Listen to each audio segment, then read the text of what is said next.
Is the freedom of speech under threat by the rampant use of the term phobic?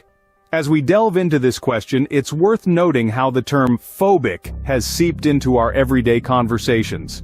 It's become a potent tool, often wielded to silence those who hold different, sometimes unpopular opinions. Now let's step back for a moment and consider the fundamental principle of freedom of speech. It's a cornerstone of democratic societies, a right that allows individuals to express their thoughts without fear of retribution. However, the increasing misuse of the term phobic threatens this very principle. It's being used as a label, a scarlet letter of sorts, to stifle dissenting views and to intimidate those who dare to question the status quo.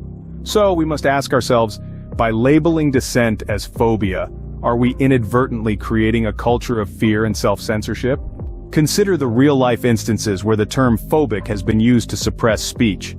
Take the case of those who, in recent years, have been branded phobic for expressing their concerns about social or political issues.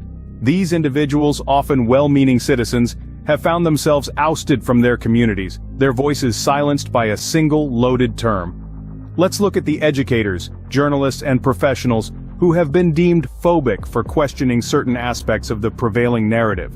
They have been ostracized, their careers jeopardized, and their reputations tarnished, all for the sake of a differing viewpoint.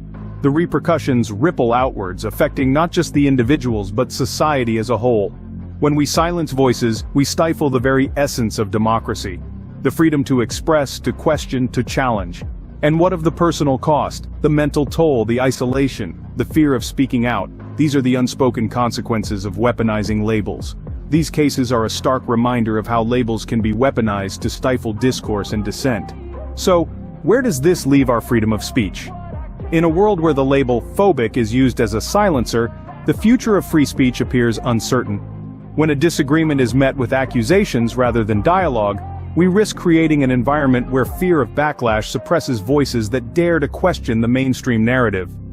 Freedom of speech is not just about the liberty to voice our opinions. It's about fostering a society where ideas can be challenged and refined, where progress is born from the crucible of respectful disagreement. It's about understanding that diversity of thought is as valuable as diversity of culture, race, or gender. However, this doesn't mean that hate speech should go unchecked. It's crucial to stand against expressions of hatred and discrimination, but in our fight against hate, we must be wary of the fine line between censorship and protection. While it's crucial to stand against hate speech, it's equally important to ensure that we don't stifle freedom of speech in the process.